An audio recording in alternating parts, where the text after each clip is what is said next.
And oh, what a holy night it was, and what a perfect song to kick off our His Story series as we begin by falling on our knees before our newly born King. And starting this week, for the next 15 weeks, we're going to look at the life of Christ, ultimately with the goal to get to know Him like we have never known Him before, and for us to align our lives with His and as a result to fulfill His purpose with our lives. So as we begin here, let's just start with a quick word of prayer, and then we will jump right into it. Father God, we just thank You for who You are. God, as we came into this room today, we came in with, some of us came in with baggage. Some of us came in with loss. Some came in distracted. Some came prepared. But God, I just pray that each one of us now, that we would have open ears, soft hearts, and hands that are ready and willing to serve You as a result of Your word. God, search our hearts and remind us that You are God. God, we pray all this in Your Son's name. Amen. When I get excited about something, I am in full pursuit. Let me give you an example. When I first moved to Marshalltown, Iowa to begin serving on staff at New Hope Christian Church, the very first out-of-the-box staff meeting that we had was to a golf course. I had never golfed much, and it wasn't really a big deal to me. In fact, I was a little bit irritated because I had things to do that day. But when I went out with the staff, it was like a giant hook right in the corner of my cheek. And from then on, I have been on a pursuit for golf. Particularly one holiday season, I believe it was Thanksgiving in Iowa. My brother-in-law was there, who at the time was from California. And my father-in-law and I are both in this pursuit together, and we decided to take Skylar out golfing. It wasn't a big deal. It was a little chilly when we started. It was upper 40s. But then as we went throughout our day, the day got cooler and cooler, and there began to be a little bit of precipitation from the sky, about half done. But we aren't going to quit because we love the sport of golf, and we were absolutely pursuing all 18 holes. And so by the time we got done, and my brother-in-law from California is a frozen ice cube and crying, we realized that that was valid when it was raining. We checked the temperature, and when we got done, it was 35 degrees. But when you are on pursuit for something, you'll sacrifice what gets in the way. And for me, in this case, it was my own comfort, common sense, and perhaps even my own health. Or maybe back in my Bible college years, when I began a pursuit for a pretty, blonde, blue-eyed gal. And there was nothing that was going to get in my way. Not my grades, not my money, and not my sleep. Because there were a number of occasions as we began to date that we would just decide in our pursuit of one another, we were just going to skip class that day. And we were just going to go spend the day with one another because we were on a pursuit. And there were times, I kid you not, my wife loves mozzarella sticks. And in Missouri, southern Missouri, we had Sonics on every corner. And so there were a number of occasions that I would check my bank account and make sure that I had at least $5 left. And sometimes I actually had $5 left, so that way I could spend $4.99 on her mozzarella sticks. Because when you're in pursuit of something, you will make the proper sacrifices. Or the night before I was to head to our wedding, I was head across the state of Missouri. And we had a house that we were grateful for. It was a home that had been foreclosed on, that the owner got back, and he let us rent this home for a period of time, but it was kind of messy. And so I stayed up all night long, slaving over cleaning this house. And I was going to try to get done and go to bed, but by the time I finally got done, I decided, I don't care that it's 3 in the morning and I haven't slept. I'm going to start my 7-hour drive across the state of Missouri because I want to pursue my soon-to-be wife. Now, when we are in pursuit of something, we will sacrifice what gets in the way. Now, how about you? What is it that you pursue? When you wake up in the morning, what is it that you're driven by? What is it that there's not going to be anything that gets in the way, and as a result, things get sacrificed? Maybe it's a hobby or sport. Maybe it's some entertainment, a concert that you want to attend. Maybe it's Christmas season. Maybe you are after some sort of new technology. Maybe it's a relationship for you. Maybe it's your occupation or it's your business. But what is it that you'll pursue? Maybe you're in all-out pursuit for your own happiness or somebody else's happiness. People will make some pretty wild sacrifices for what they pursue. For example, 1,000 people were polled as what they would do for a certain amount of money. And these are some of the responses from 1,000 Americans that were polled. 10% said they would punch a complete stranger for $1 million. 15% said they would fake their own death for $100 million. 15% would shoplift for only $1,000. 10% would enter a sham of a marriage for $100,000. And 6% say they would commit murder for $1 billion. When you're in pursuit of something, you'll make some pretty wild sacrifices. And too often, we'll make the awful sacrifices because we're pursuing the wrong things. And if I'm honest and a little bit vulnerable with you, some of the times of the greatest conviction within my own life have been when I've wrestled with God and I've asked the question, what is it that I really pursue on a day-to-day basis? If I was to reflect on my past week, my past day, what is it that I actually pursued? And many times I've realized that I have sacrificed the wrong things because my pursuits are just a notch off. Christmas time can be really revealing of what our pursuits truly are. Many Christians will wear buttons and will place yard signs, which I'm not by any stretch saying that's a bad thing, that will say this statement, keep Christ in Christmas.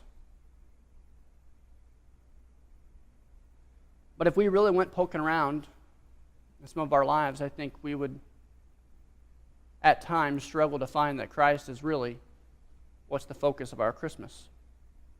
Rick Warren, author of The Purpose-Driven Life, he did a mall survey. And he just asked people, what are you celebrating this Christmas? And here are some of the responses that he got.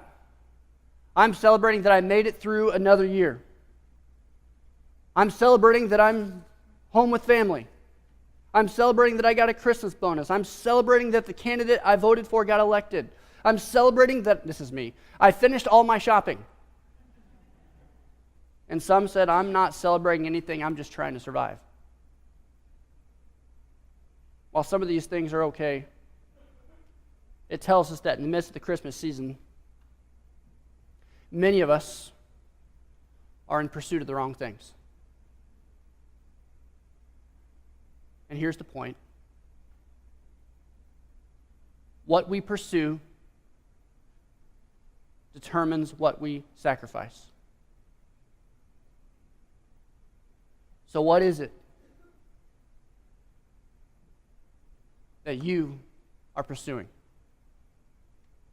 And as a result, what are you sacrificing? As we get into our text, we're going to see that O Holy Night has already taken place. Jesus has already been born, and we know how the story goes. A virgin named Mary had been chosen by God to give birth to the long-awaited Messiah. He was going to be born in Bethlehem. He'd be called Emmanuel, God with us. And ultimately, he has come to take away the sins of the world. And all these prophecies took place, even down to the ones that would be completely unexpected, like he'd be born in a manger, in a barn, with stinky, smelly animals all around him.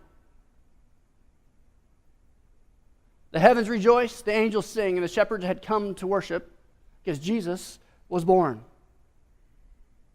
But perhaps up to a couple years later, some fairly unlikely characters enter in on the scene, and these characters are something that we can learn from. They were some men who made some good sacrifices on a journey to a great pursuit. Our text is Matthew chapter 2. The first 12 verses. After Jesus was born in Bethlehem in Judea, during the time of King Herod, Magi from the east came to Jerusalem and asked, "Where is the one who has been born King of the Jews? We saw his star when it rose and have come to worship him." When King Herod heard this, he was disturbed, and all Jerusalem with him. When he had called together all the people's chief priests and the teachers of the law, he asked them where the Messiah was to be born. "In Bethlehem in Judea," they replied, "for this is what the prophet has written. But you, Bethlehem, in the land of Judah, are by no means least among the rulers of Judah. For out of you will come a ruler who will shepherd my people Israel." Then Herod called the Magi secretly and found out from them the exact time the star had appeared. He sent them to Bethlehem and said, "Go and search carefully for the child. As soon as you find him, report back to me so that I too may go and worship him." After they had heard the king, they went on their way, and the star that they had seen when it rose went ahead of them until it stopped over the place where the child was. When they saw the star, they were overjoyed. On coming to the house, they saw the child with his mother Mary, and they bowed down and worshipped him. Then they opened their treasures and presented him with gifts of gold, frankincense, and myrrh. And having been warned in the dream not to go back to Herod, they returned to their country by another route. We're not exactly sure how much time has passed from that O Holy Night. But what we do know is that they're no longer in a barn, they're actually in a home in Bethlehem now. And it is very likely that this isn't any longer baby Jesus, but it's toddler Jesus. At the very least, many scholars say it's been 6 months, but many would say that it's actually been closer to 2 years. So Jesus could be 2 years old here. But while we don't know what exactly, how long it's been, what we do know is that it was during the reign of King Herod. Now, just a little bit about King Herod. He was a quite egotistical man. He loved power. This is Herod the Great. And he was awfully protective of his throne. In fact, he was even a little bit paranoid, constantly feeling threatened, which certainly is important within the context of this passage. But he was successful in some areas. He was known for great elaborate building programs. He had huge structures that he had built in his own name. But he felt threatened very easily. And any sniff of rebellion, any sniff of a threat to his throne, he would squash it. And as he got older, he grew even more increasingly paranoid, to the point that he killed one of his wives, he killed his mother-in-law, and he killed 3 of his sons, because he perceived they were a threat to his throne. Which explains Herod's reaction to when these magi come on the scene. As they come on the scene, they've seen some star. Now, who are these magi? There's certainly much speculation, a whole lot of study that you can do on who these guys are, but we do know that they came from the east, and likely they were from Babylon. And while they weren't Jewish men, they would have been non-Jewish men, they were largely influenced by Jewish culture, likely going back to the period of Daniel, when they were in their Babylonian captivity. These were wise men. They studied many areas of philosophy, and they studied different sciences, but certainly they would study the stars. Now, all people during this time were astrologers of some level, because they didn't have street lights to rely on like we did. They would have the stars to look at. And they would know them well, and they would know if something new showed up, if there was some sort of meteor shower, they would know what was going on, but apparently they saw something that they had never seen before. a star that had never shown up. And these wealthy and prestigious wise men connected some dots to some of this Jewish influence that they had, where they began to understand that there were some prophecies in place. And they began to pursue. They began to chase after. They left their families behind. They took the expenses of a travel. They hopped on their transportation, likely camels, and began to head to Jerusalem. And as they came into Jerusalem, the text tells us that Herod was disturbed, and all of Jerusalem with them. Now, why would Jerusalem be disturbed? Well, number one, they certainly knew Herod's reputation. They knew what Herod was like. They knew that he was a bit paranoid and always felt threatened to his throne. And so they were concerned. Who is this king? But also traditionally, we see this nativity scene, and in many of our plays, and there is baby Jesus, there's animals, there's Mary, and there's Joseph, there's shepherds, and there's also wise men. Now, we've already noted that they were never all there at the same time. The wise men came later on, but there's also the tradition that there were 3 wise men, which really comes nothing, it's only tradition based on the fact that they brought 3 gifts. But likely, it was much more like a convoy. So you have these wise, wealthy, prestigious men coming in as a convoy into Jerusalem, and they just begin to ask the question, hey, where is the one who's been born King of the Jews? Where is the one who's been born King of the Jews? And the stirring just continues. And the people certainly were worried about how Herod would react, but I also think that they were excited. They've been on this pursuit. They want to find this king, and here they are in Jerusalem, a safe place to look, the center of the Jewish culture. And they just begin to rumble, and they stir all of Jerusalem up with their pursuit. In the midst of this, in the midst of Herod's disturbance, as he gets word that these men are there looking for a king, and it's not him, for Herod himself called himself King of the Jews. They're looking for some new young child who's been born King of the Jews. Herod calls together the Jewish high priests and religious leaders and the teachers of the law. He calls them together and he says, hey, where is the one? Or where's the Messiah to be born? Where's he going to be? In response, well, they quoted a prophecy from Micah, and they said, in Bethlehem, in Judea. And then he says, okay, thank you very much. And he calls over the Magi, and he says, can you tell me when you find this baby and then come back and report, because I want to worship him? No, Herod had no intention of worshiping him. Rather, he wanted to find this newborn king, so that way he could kill him, for we know there's going to be a decree. So a little while later, that all babies 2 years old and younger, male babies 2 years and younger would be killed. Which, by the way, is why many would say that Jesus was about 2 years old during this time period. But it's interesting that the religious leaders, they knew the right answer. These are the Jewish leaders that should be looking for the long-awaited Messiah. They knew right where he was supposed to be. They knew the prophecies, and yet they were content to simply say, he's going to be born in Bethlehem, and yet they remain completely indifferent.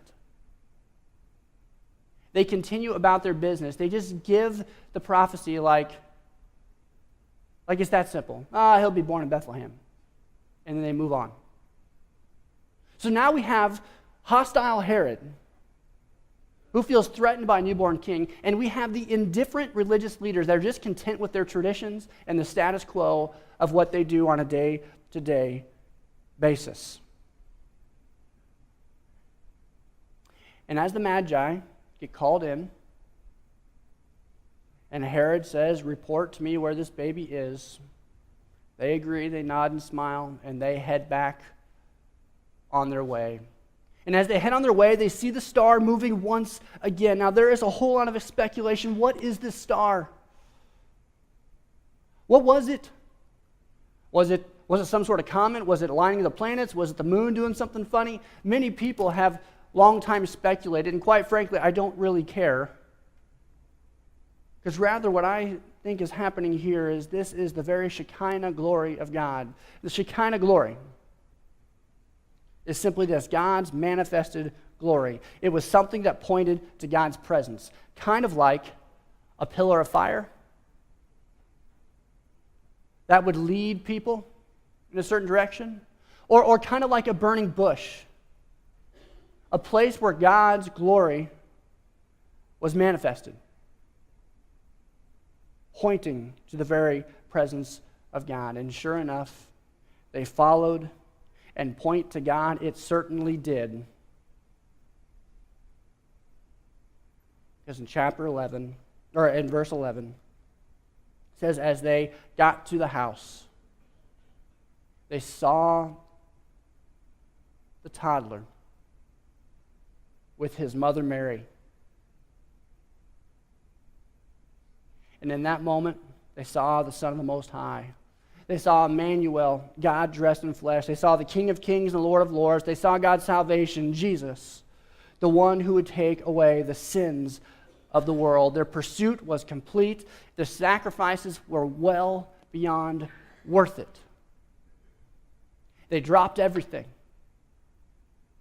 They sacrificed their daily routine. They began their pursuit. And we'll also see that they risked the threat of Herod. And then they brought gifts for a king, but I don't think they knew how appropriate those gifts really were. For the first gift was a gift of gold, a gift fit for a king. The second gift was the gift of frankincense or incense, the gift fit for a priest, the one who would make a way to God. And the third would be the gift of myrrh, an expensive gift that was used for bodily preparation. It was used for embalming bodies. For after a long pursuit and after the sacrifice of their time, their money, their energy, these non-Jewish men worshiped at the feet of the one true king, the perfect high priest, who would be the supreme Savior and take away the sins of the world. I don't know exactly what drew them on this pursuit. I don't know exactly what called them, but they have given us an example of what it looks like to pursue at all costs. And this we do know. They went on pursuit for a king, and they walked away in worship of the King of Kings and the Lord of Lords. They made great sacrifices in the right pursuit. Louis Lapidus was a man who was born into a Jewish family. He didn't know what it was like to have a personal relationship with God. And at the age of 17, his faith was nothing more than just merely a rules system to be followed. So when his parents divorced, it completely rocked his religious belief system. He became rebellious in his lifestyle, and he found himself seeking out Eastern philosophies and Eastern religions.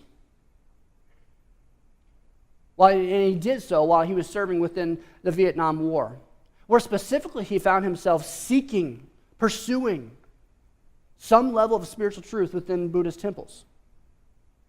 Now, in the war, he had seen a whole lot of violence, and he had seen hatred to that which he said, I was extremely bothered by evil, and I was trying to figure out how faith can deal with it. I used to say, if there's a God, I don't care if I find him on Mount Sinai or Mount Fuji, I'll take him either way. When he returned, though, from Vietnam,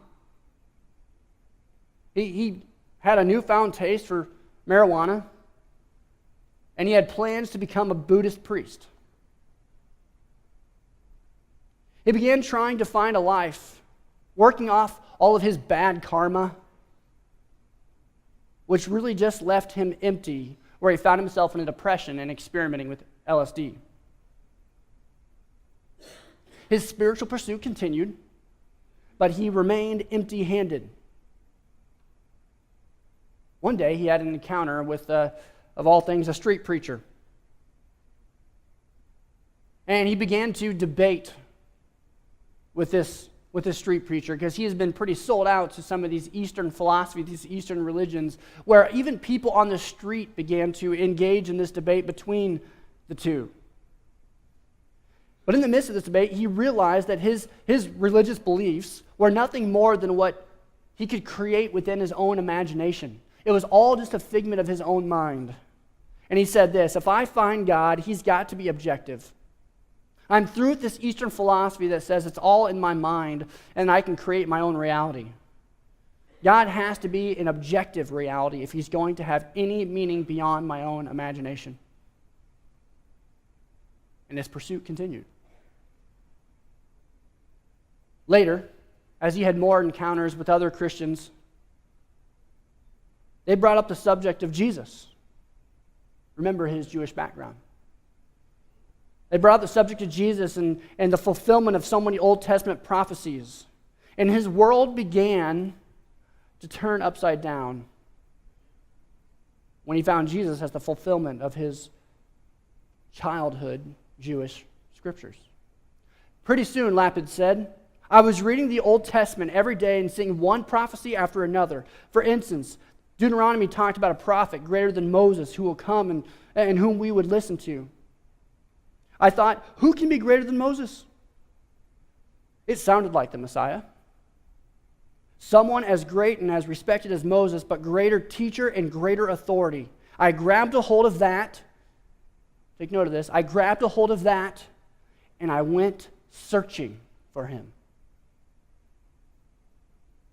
Continually, he would come upon these Old Testament prophecies, such as born of a virgin, born in Bethlehem, and an ancestor of Abraham, Isaac, and Jacob, and each one chipped away at his skepticism of the Messiah. Until finally, he was willing to break that great barrier, make that great sacrifice, and begin to read the New Testament for himself. And finally, amidst this great pursuit, Lapid said, God, I've got to come to the end of this struggle. I have to know beyond a shadow of a doubt that Jesus is the Messiah. I need to know that you, as the God of Israel, want me to believe this. And he goes on to say that the life he began to experience, that moment became that objective truth that he needed, that he began to feel, in his own words, whole, like he had never felt before. What he was experiencing was life, and life abundantly. That comes when you come to worship at the feet of Emmanuel, God with us. He embodied Matthew chapter 16, where Jesus says, whoever loses their life for my sake will find it. For Lewis lost himself when he found Jesus. The story ends with him marrying a wife, raising 2 sons, and not just birthing 2 sons, but birthing a church in California. Which serves the purpose of being there for all of those who are pursuing the one true King. His story is a testimony to Matthew chapter 7. When Jesus says, ask and it will be given to you, seek and you will find, knock and the door will be opened to you. For everyone who asks receives, the one who seeks finds, and to the one who knocks the door will be opened. Hear the words, the active pursuit. Ask, seek, knock, pursue. Lewis and the wise men are both examples of what it looks like to sacrifice the right things in order of the right pursuit. Well, we don't have to go through everything that Lewis went through. We can pursue him here, now, and today. And it is only at the feet of Jesus that we can be made whole, which brings us back to the question, what is it that you are pursuing? Are you similar to Herod? Pursuing your own fame, fortune, health, wealth, business? Is that really your heart's pursuit? Well, what about the religious leaders? Maybe you can align with them.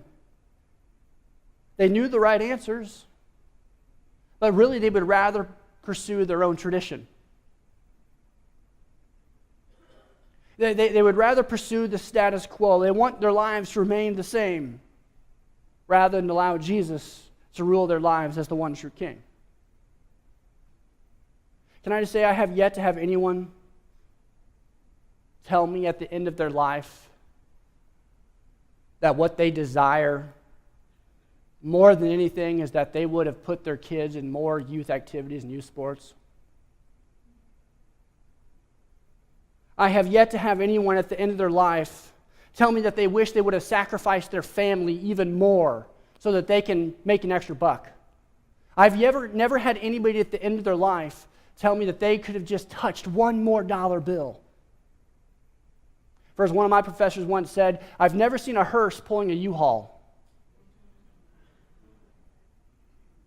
And I have yet to have someone tell me on their deathbed that they just want to do one more good religious deed.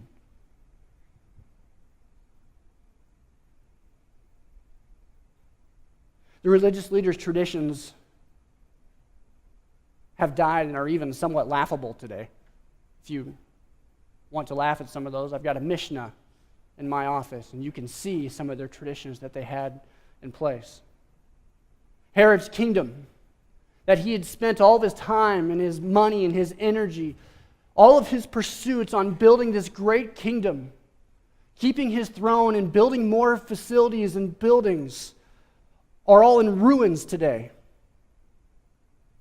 But there is one kingdom that is as strong and stronger than ever, and that is the kingdom of the one true King.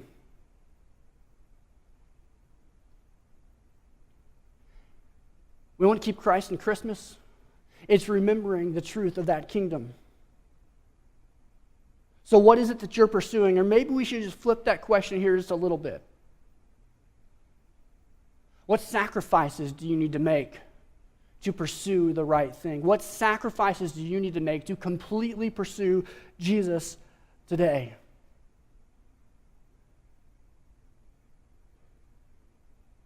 You'll see here after a little while, down in the foyer, there'll be people with some green lanyards on. We call them our Next Steps team. If you've got a decision you need to make, if you need somebody to pray for you, if you're going through a hard time, if you need to realign your pursuits, if you need to sacrifice something else within your life, if you need to find a different way than the way that you're presently living to find life and life abundantly, that's only found in Jesus, find one of these people. Seek them out. That's what they're here for. They want to pray with you, they want to walk with you, and they want to help you in your journey to your next step. What sacrifices do you need to make to pursue the right thing? And we hope that you'll join us the next 14 weeks as we pursue Jesus, as we look at his story. And when we pursue the church, when we together pursue Jesus as the one true King, we become the Shekinah glory, the star that points to the very presence of God that's only found in Jesus. Do you want to keep Christ in Christmas? Let's start by pursuing Christ as the King of our lives.